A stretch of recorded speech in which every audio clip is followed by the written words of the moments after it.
దేవుని పరిశుద్ధ నామమునకు మహిమ కలుగునుగాక. మరలా ఈ ఉదయకాలము దేవుని వాగ్దానము నిమిత్తమై దేవుని వాగ్దానమును జ్ఞాపకం చేసుకొని ముందుకు సాగుటకు ఈ దినమంతా దేవుని వాగ్దానము చేత దీవించబడకు ప్రభు మనకిచ్చిన శ్రేష్టమైన సమయానికి ఆయనకే ఘనత మహిమ ప్రభావములు కలుగునుగాక. ఈ ఉదయకాల వాగ్దానము అపోస్తుల కార్యము 13వ అధ్యాయము 47వ వచనం. నిన్ను అన్యజనులకు వెలుగుగా ఉంచి ఉన్నాను. దేవుని నామానికి మహిమ కలుగునుగాక. మరి పౌలును దేవుడు అన్యజనులకు వెలుగుగా ఉంచాను అని చెప్తున్నాడు. అసలు ఈ పౌలు ఎవరు అని మనం జ్ఞాపకం చేసుకున్నట్టయితే ఈ పౌలు రోమీయుడు. ఈ పౌలు ఒకప్పుడు సౌలు. మరి అపోస్తుల కార్యము 9వ అధ్యాయంలో చూస్తే ఆయన గురించి రాయబడుద్ది. ఆ సౌలే ఇప్పుడు పౌలు. సౌలుగా ఉంటున్నప్పుడు ఈయన గమాలీయేలు పాదముల యొద్ద 40 సంవత్సరాలు ధర్మశాస్త్రాన్ని అభ్యసించాడు. అంత గొప్పవాడు. సౌలు అంటే పెద్దవాడు, పౌలు అంటే చిన్నవాడు. ధర్మశాస్త్రాన్ని పఠించి అదే దేవుని చిత్తము సేవ అనుకొని మరి దమస్కాలో రోమా ప్రభుత్వం దగ్గర అధికారం పొంది స్త్రీలను పురుషులను అనేకులను హింసించి భయంకరమైన పరిస్థితికి గురి చేసిన వాడు ఈ సౌలే పౌలు అన్నమాట. అయితే ప్రభు ఒక దినాన మరి సౌలును దర్శించాడు. దమస్కా మార్గము గుండా వెళుతున్నప్పుడు అకస్మాత్తుగా ఆకాశం నుండి ఒక వెలుగు వచ్చి అతన్ని కమ్మి నేల మీద పడినప్పుడు అప్పుడు సౌలుతో దేవుడు మాట్లాడుతూ ఉన్నాడు. ఏమంటున్నాడు? సౌలా సౌలా, నీవేళ నన్ను హింసించున్నావు అని దేవుని స్వరము పౌలుతో మాట్లాడుతూ ఉంది. స్వరాన్ని వింటున్నాడే కానీ సౌలు ఆయన్ను చూడలే. అంటున్నాడు, ప్రభువా నీవెవడివంటున్నాడు. ప్రభు అన్నట్లే ఉంది, నీవెవడివంటున్నాడు. అప్పుడు ప్రభు అన్నాడు, నేను నీవు హింసిస్తున్న యేసుని అన్నాడు.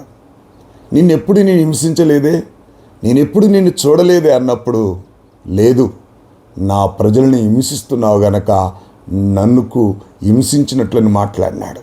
అప్పుడు అన్నాడు, నువ్వు లేచి ఈ దమస్క మార్గమున అననీయ అని ఒక మనుషుడు ఉంటాడు, ఆ మనుషుని దగ్గరికి నీ వెళ్ళు, అక్కడ నీకేమి జరగాలో ఏమి జరుగుద్దో అని చెప్పి మరి మాట్లాడినప్పుడు 3 దినములు అన్నపానములు లేక చూపు లేక ఆ దమస్కాలో అననీయ అనే ఒక మనుషుని దగ్గరికి వెళ్ళినప్పుడు ఆ మనుషుడు అంటాడు, ఈ మనుషునికి నేను ఎలాగ ప్రార్థన చేయాలి? ఈ మనుషుడు క్రైస్తవులను హింసించినవాడు. నిన్నటి వరకు రోమా ప్రభుత్వం దగ్గర అధికారం పొంది స్త్రీలను పురుషులను భయంకరంగా హింసించి చంపినవాడు అన్నప్పుడు ఆ అననీయతో ప్రభు మాట్లాడుతున్నాడు, అననీయ, ఇతడు నేను ఏర్పరచుకొనిన నా సాధనమై ఉన్నాడు. నా నామం కొరకు ఇతడెన్ని శ్రమలు మరి భరించాలో అది నాకు తెలుసు. నువ్వు అతనికి ప్రార్థన చేయమన్నప్పుడు మరి నిజంగా అననీయ ప్రార్థన చేసి చూపు పొందిన తర్వాత పౌలు అని నామం కలిగి గొప్ప సేవ చేసినట్లుగా మనం చూస్తున్నాం. ఈనాడు నిజంగా పౌలు చెప్పిన మాటలు అద్భుతం. నేను క్రీస్తుని పోలి నడుచుకున్న ప్రకారం మీరు నన్ను పోలి నడుచుకోండి అని బైబిల్ గ్రంథంలో చెప్పిన వాడు ఒక్కడే పౌలు అన్నమాట. ప్రభు కొరకు ఎన్ని హింసలు పొందాడు అంటే, ప్రభు ఒకటి తక్కువ 40 దెబ్బలు ఒక్కసారి తింటే పౌలు 5 సార్లు కొట్టబడ్డట్టుగా ఉంది. అవును ప్రియులారా, ఆ సౌలే ఈ పౌలు. ప్రభు నామం కొరకు ఎన్నో శ్రమలు భరించాడు. అంతేకాదు దేవుడు అన్య జనాంగము కొరకు ఆయనను అపోస్తులుగా నియమించాడు. అందుకే అంటాడు, నేను ఎవరి దగ్గర ఏ అభ్యాసం చేయలేదు, నేను ఎవరి దగ్గర ఏం నేర్చుకోలేదు, డైరెక్ట్గా దేవుడు నన్ను దర్శించి అన్యజనులకు నన్ను ప్రవక్తగా ఉంచాడు అని మాట్లాడుతూ ఉంటాడు. కాబట్టి ఈ యొక్క పౌలు యొక్క జీవితం అద్భుతం, చాలా ఆశ్చర్యం. ఎన్నో శ్రమలు, ఎన్నో ఇరుకులు, ఎన్నో ఇబ్బందులు. సేవలో మరి బర్నబాతో తోడుగా ఉండి మరి కొంతకాలము రాకుల్లా ప్రిస్కిల ఆదరణ పొందుతూ ఆయా స్థలాల్లో కొన్ని నెలలు గడుపుతూ అనేకమైన అద్భుతమైన పత్రికలు రాయించిన వారే ఈ పౌలు. అందుకే మరి అన్ని జీనుల కొరకు నేను నియమించున్నానని ప్రభు అతనితో చెప్పినట్లుగా అతడు నియమించబడ్డాడు. కనుక పౌలు యొక్క జీవిత చరిత్ర అతి శ్రేష్టమైంది, అమోఘమైంది. ప్రభువుకు కొరకు రోషము కలిగినటువంటి దైవజనుడుగా దేవుని కొరకు అనేకమైన అద్భుతాలు, ఆశ్చర్యాలు, స్వస్థతలు అనుదినము దేవుని సేవను స్థిరపరుస్తూ బహుబలముగా ప్రభు కొరకు వాడబడినటువంటి వారు పౌలు. కనుక ఈ ఉదయకాలమున దేవుని వాగ్దానము అదే చెప్తా ఉంది. అపోస్తల కార్యం 13:47 అన్యజనుల కొరకు నేను నిన్ను నియమించి ఉన్నాను.